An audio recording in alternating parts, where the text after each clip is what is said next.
क्या जनता के मुद्दे उठाना, पब्लिक इश्यूज पे बात करना कोई अपराध है? मैं तो जब बात करता हूं देश के आम आदमी की बात करता हूं। मेरी खामोशी को मेरी हार मत समझ लेना, मैं वो दरिया हूं जो वक्त आने पर सैलाब बनता है।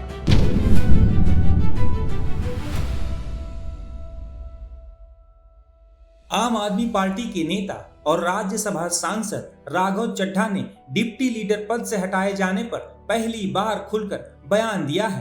अपने एक्स अकाउंट पर राज्यसभा सांसद राघव चड्ढा ने एक वीडियो शेयर करते हुए कई बातें कही हैं। इस दौरान उन्होंने कहा कि वो हमेशा आम जनता से जुड़े मुद्दे संसद में उठाते रहे हैं। इसके साथ ही राघव चड्ढा ने कहा कि उन्हें ये कहना चाहता हूं कि मेरी खामोशी को मेरी हार मत समझिए, मैं वो दरिया हूं जो वक्त आने पर सैलाब बन जाता है। मुझे जब जब पार्लियामेंट में बोलने का मौका मिलता है, मैं जनता के मुद्दे उठाता हूं और शायद ऐसे टॉपिक्स उठाता हूं जिसे आमतौर पर संसद में नहीं उठाया जाता है। लेकिन क्या जनता के मुद्दे उठाना, पब्लिक इश्यूज पे बात करना कोई अपराध है? क्या मैंने कोई गुनाह कर दिया, कोई गलती कर दी? Have I done something wrong? ये सवाल आज मैं इसलिए पूछ रहा हूं क्योंकि आम आदमी पार्टी ने राज्यसभा सेक्रेटेरिएट को ये कहा है कि राघव चड्ढा के पार्लियामेंट में बोलने पर रोक लगा दी जाए। जी हां, आम आदमी पार्टी ने पार्लियामेंट को ये सूचित किया है कि राघव चड्ढा को पार्लियामेंट में बोलने का मौका ना दिया जाए। अब भला कोई मेरे बोलने पर रोक क्यों लगाना चाहेगा? मैं तो जब बात करता हूं देश के आम आदमी की बात करता हूं। एयरपोर्ट पर मिल रहे महंगे खाने की बात रखी, जोमैटो ब्लिंकिट के डिलीवरी राइडर्स की प्रॉब्लम रखी, खाने में मिलावट का मुद्दा उठाया, टोल प्लाजा लूट से लेकर बैंक चार्जेस लूट की बात करी, यहां तक कि मिडिल क्लास पे टैक्स के बोझ से लेकर कंटेंट क्रिएटर्स पर स्ट्राइक क्यों करी जाती है, टेलीकॉम कंपनियां कैसे 12 महीने में 13 बार हमसे रिचार्ज कराती हैं, डेटा रोल ओवर नहीं देती हैं, रिचार्ज खत्म होने के बाद इनकमिंग रोक देती है, तमाम इश्यूज मैंने सदन में उठाए। और ये मुद्दे उठाने के बाद देश के आम आदमी का तो फायदा हुआ, लेकिन इससे आम आदमी पार्टी का क्या नुकसान हुआ? भला कोई मुझे बोलने से क्यों रोकना चाहेगा? कोई मेरी आवाज को क्यों बंद करना चाहेगा? खैर, आप लोग मुझे अनलिमिटेड प्यार देते हैं। मैं जब जब आपके मुद्दे उठाता हूं, आप मुझे सपोर्ट करते हैं, मुझे शाबाशी देते हैं, मेरा हौसला बढ़ाते हैं। मैं आपको कहना चाहता हूं थैंक यू। ऐसे ही मेरा हाथ और मेरा साथ थामे रखिएगा, छोड़िएगा मत। मैं आपसे हूं और मैं आपके लिए हूं। और जिन लोगों ने आज पार्लियामेंट में मेरे बोलने का अधिकार मुझसे छीन लिया, मुझे खामोश कर दिया, मैं उन्हें भी कुछ कहना चाहता हूं। मेरी खामोशी को मेरी हार मत समझ लेना। मेरी खामोशी को मेरी हार मत समझ लेना, मैं वो दरिया हूं जो वक्त आने पर सैलाब बनता है। जय हिंद। दरअसल आम आदमी पार्टी ने बीते 2 अप्रैल को सांसद राघव चड्ढा को राज्यसभा के उपनेता पद से हटा दिया है। आपके राज्यसभा सांसद अशोक मित्तल को उनकी जगह राज्यसभा में उपनेता बनाया गया है।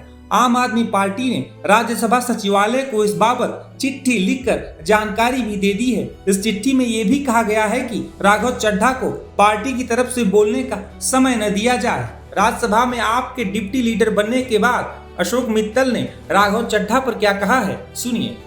देखिए, पार्टी में लीडर या डिप्टी लीडर जो भी राज्यसभा में या लोकसभा में रहते हैं, उनका बदलाव समय समय की प्रक्रिया जो के होता रहता है। राघव जी से पहले Shri ND Gupta ji deputy leader थे, फिर वो बने, आज मैं बनाऊं, कल को कोई और आएगा।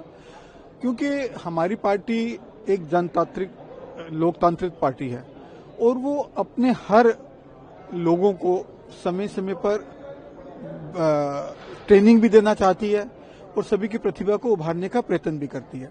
तो शायद इसी कड़ी में पार्टी ने ये फैसला लिया है कि ये मैं जिम्मेदारी निभाऊं ताकि मैं और सीख सकूं कि हमें अपने पार्टी के प्रति कर्तव्यों को और देश के प्रति अपने कर्तव्यों को कैसे बेहतर तरीके से निभाना है। क्योंकि अब आपको दे दिया गया है, ये बड़ी दायित्व आपके लिए है एक और, तो आप इस पद को कैसे निभाएंगे डिप्टी लीडर? देखिए, हमारे लीडर श्री संजय सिंह हैं, मैं डिप्टी लीडर हूं हाउस में। जो भी डिबेट्स में पार्टिसिपेशन है या जो भी पार्टी मुझे जिम्मेदारी देगी कि पार्टी के पक्ष को जिस तरीके से पार्लियामेंट में राज्यसभा में रखना है वो मैं निभाऊंगा। और बाकी जो एडमिनिस्ट्रेटिव वर्क उसमें थोड़ा सा जुड़ जाता है उसको मैं पूरे तरीके से निभाने की कोशिश करूँगा। राघव चड्ढा जी को कोई मैसेज देंगे आप, क्योंकि अब आप नहीं उसका वो पद तो अब आप संभाल रहे हैं। नहीं राघव चड्ढा जी मेरे से सीनियर सांसद हैं और हमारी पार्टी के नेता हैं, तो मैं ये कहूँगा कि जो उनसे मैंने सीखा है इस दौरान तो मैं उसको आगे निभाने की कोशिश करूँगा।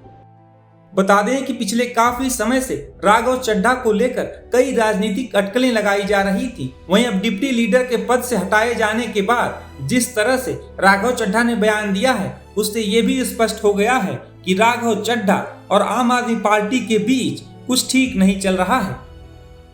राज्यसभा में राघव चड्ढा अब आम आदमी पार्टी के डिप्टी लीडर नहीं रहेंगे। आम आदमी पार्टी ने उनसे ये पद अब ले लिया है। सवाल उठते हैं कि ऐसा क्यों हुआ। इसकी शुरुआत लगभग 2 साल पहले होगी थी, जब आम आदमी पार्टी अपने सबसे बुरे दौर से गुजर रही थी। ठीक 2 साल पहले आम आदमी पार्टी के सबसे बड़े चेहरे अरविंद केजरीवाल की गिरफ्तारी हुई थी और एक्साइज पॉलिसी के चलते ये वो दौर था जब आम आदमी पार्टी एक बड़े आरोप से गुजर रही थी। आम आदमी पार्टी का गठन ही भ्रष्टाचार के खिलाफ हुआ था, लेकिन यही आरोप आम आदमी पार्टी के लिए बड़ी मुसीबत बन गए। उस समय जब अरविंद केजरीवाल की गिरफ्तारी हुई, राघव चड्ढा लंदन में थे। सबसे पहली वजह जो पार्टी के अंदर उनके खिलाफ आवाज़ तेज हुई उनके विरोध में, वो यही थी।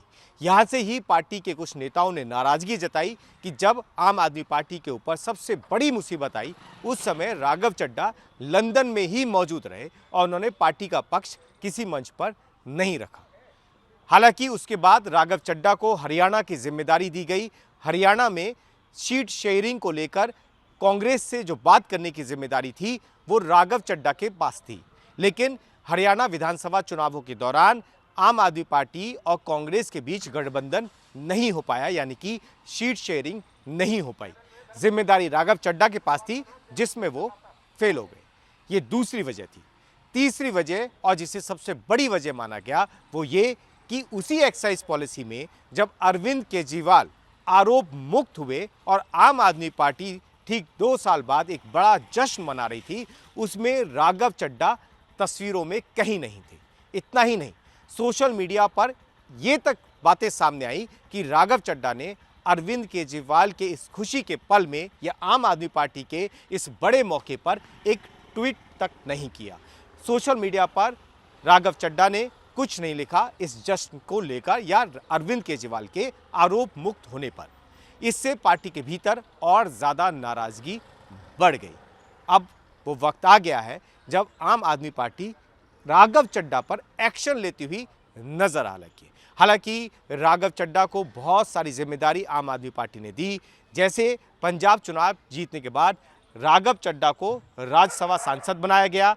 उसके बाद पंजाब में भगवंत मान के साथ उन्हें काम पर लगाया गया। वो एक बड़ी जिम्मेदारी दिल्ली की तरफ से राघव चड्ढा निभाते थे, लेकिन उसके बाद थोड़े दिन बाद उनसे ये जिम्मेदारी ले ली गई थी। उसी के बाद राघव चड्ढा थोड़े थोड़े पार्टी के बड़े नेताओं से नाराज नजर आने लगे थे। हालांकि उसके बाद भी राघव चड्ढा को कई बार आम आदमी पार्टी ने जिम्मेदारी दी, जिसमें वो फेल होते हुए भी नजर आए। दिल्ली विधानसभा चुनावों के दौरान भी राघव चड्ढा किसी बड़ी भूमिका में नजर नहीं आए थे। हालांकि वोटर को लेकर जो वोट लिस्ट थी उसे लेकर उन्होंने प्रेस कॉन्फ्रेंस भी की थी और कुछ कुछ चीज़ों को सामने भी रखा था कि किस तरीके से बहुत बड़ी संख्या में आम आदमी पार्टी के वोट कट रहे। ये बात राघव चड्ढा ने प्रेस कॉन्फ्रेंस के जरिए रखी थी। लेकिन उसके बाद जब विधानसभा चुनावों की तारीख नज़दीक आ गई थी तो उसमें भी राघव चड्ढा की बहुत ज़्यादा कोई भूमिका नज़र नहीं आई।